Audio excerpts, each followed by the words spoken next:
Hello, hello. Hope you're doing well. Today, I'm here to show you how to change your shipping address during checkout. So first things first, we need a few items in our cart, which we already have here. So just click on the View Cart button. And from here, you'll see the items in your cart, and you can just click on either of the checkout buttons to proceed forward. Your billing address info should be filled in for you as usual, so as long as that all looks good and is filled in, you click the Continue button.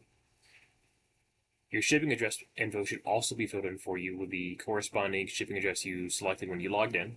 But if you want to change it, you can click on the drop down menu here and you'll see all the shipping addresses that are registered for your account.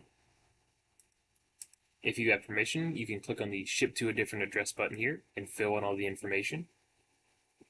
But if not, you just select your shipping address, make sure your ship method is selected as well, and all this other information is filled in. You click the continue button, and there you have it. You just continue on with the rest of your order as usual.